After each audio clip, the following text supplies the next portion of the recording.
¿Cómo afecta el impuesto diferido a la tasa de tributación depurada del artículo 240-6 del Estatuto Tributario? Ese es un artículo que introdujo la última reforma tributaria, la Ley 2277 del año 2022.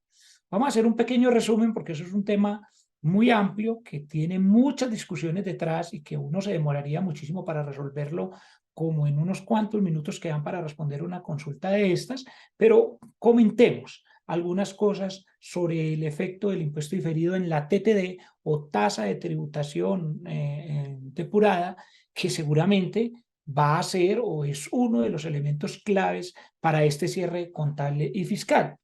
Miremoslo ahí en pantalla, dice la TTD la vamos a calcular sobre una utilidad contable depurada, ¿sí? Es decir, que uno debe pagar impuestos al menos por el 15% de esa utilidad contable, que a pesar de que es depurada, tiene allí unas cuestiones que se restan y se suman para determinar esa base, nos cambia totalmente lo que en Colombia habíamos trabajado. Nosotros habíamos trabajado siempre sobre una renta líquida gravable del artículo 26 que continúa, el artículo 26 del estatuto, pero habrá un impuesto adicional para cuando el impuesto corriente que usted pague con el sistema, digamos, de la depuración normal, cuando ese impuesto sea inferior al 15% de esa utilidad contable depurada, habrá que llevar un impuesto adicional.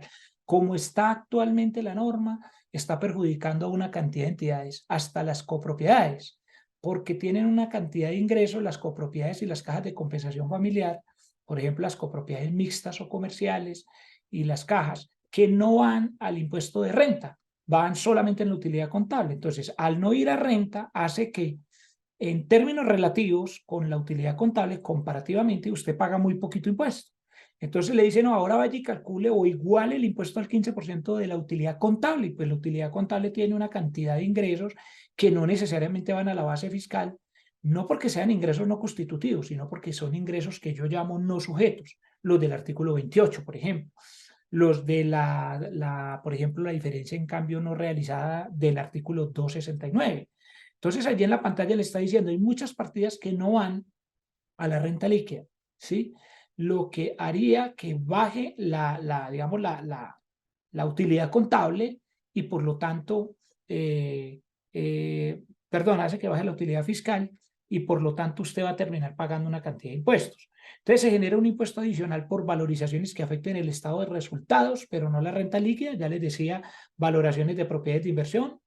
Mucha gente no lo hace, pero pues se van por el costo justamente por eso. Activos biológicos, siempre recomendamos que se queden el costo, especialmente si usted es entidad grupo 2.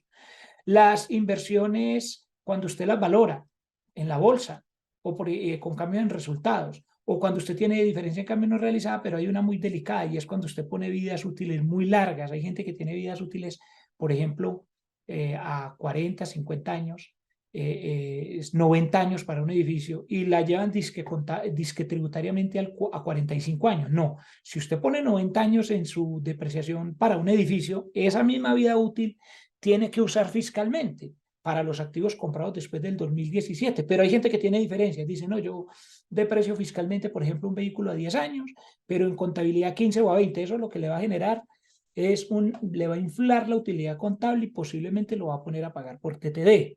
Entonces hay que revisar políticas contables.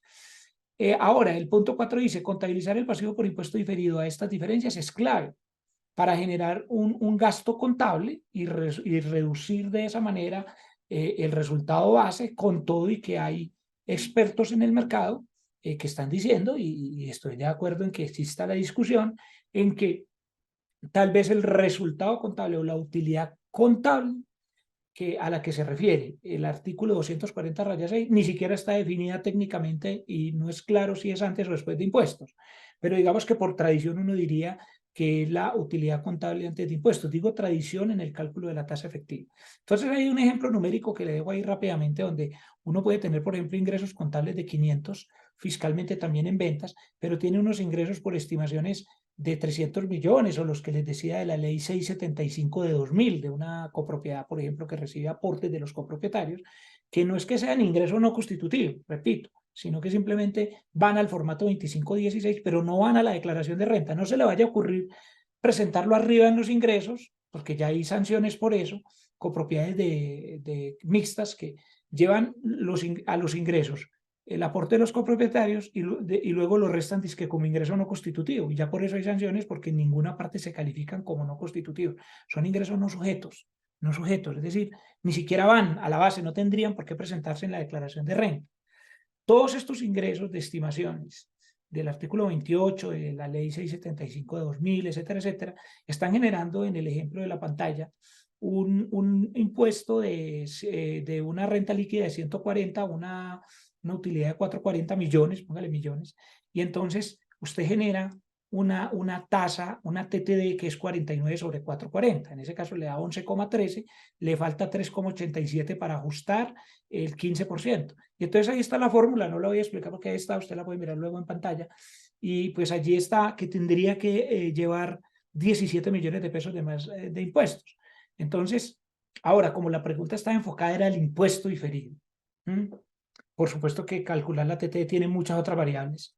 El que quiera profundizar de ello, hicimos una charla para la Universidad de los Andes hace poquito, la puede encontrar ahí en internet como simplemente busque tasa de tributación depurada, conferencia Universidad de los Andes. Hace muy poco le hicimos, además con unas personas excelentes, conocedoras del tema como la doctora Joana y el doctor Julián, que son una persona de EY, y el doctor Julián de la Universidad Javeriana, que fue uno de los demandantes de esta TTD, que vamos a ver, estamos muy preocupados porque si no se cae esta TTD antes de la declaración antes de finalizar este año, pues vamos a terminar pagando muchos sobre una cantidad de utilidades contables, sobre meras expectativas, porque estas son estimaciones, y luego, ¿quién le va a devolver la plata al contribuyente? Pues nadie, entonces estamos muy preocupados por esto. La pregunta era respecto al impuesto diferido, es que en estos casos, por ejemplo, con la diferencia en cambio no realizada, ¿sí? O con las valoraciones, usted termina pagando por TTD, y si luego el año entrante o dentro de 2 años vende el activo, va a tener que volver a pagar, porque no estableció la norma un mecanismo de carryback, es decir, un mecanismo que permitiera que el impuesto que usted pagó en un periodo luego le reduzca el impuesto futuro, entonces se terminaría pagando doble. Hay una cantidad de problemas técnicos, de técnica legislativa, diría yo, en el impuesto. ¿Yo qué le digo a la persona que hizo la pregunta? Calcule efectivamente el impuesto diferido para las diferencias como tal, y eso le ayudará a llevar un gasto y a bajar la base. Pero recuerde que hay una exención temporal de impuestos diferidos del Pilar 2, es decir, el IASB, no me alcanzo ya a mirarlo, pero lo puedo buscar en internet como exención temporal de impuestos diferidos del Pilar 2. El IASB dijo, no hay que calcular impuesto diferido para, digamos, los ajustes propiamente dichos de ese 15%. Si quiere profundizar, mírenlo allá en la conferencia, pero efectivamente lo que yo le recomiendo es sí calcule el impuesto diferido a las diferencias, pero no es que eso le vaya a reducir el efecto de la TTD por lo ya explicado. Disfruta de nuestra programación semanal. Suscríbete a nuestro canal, actualícese video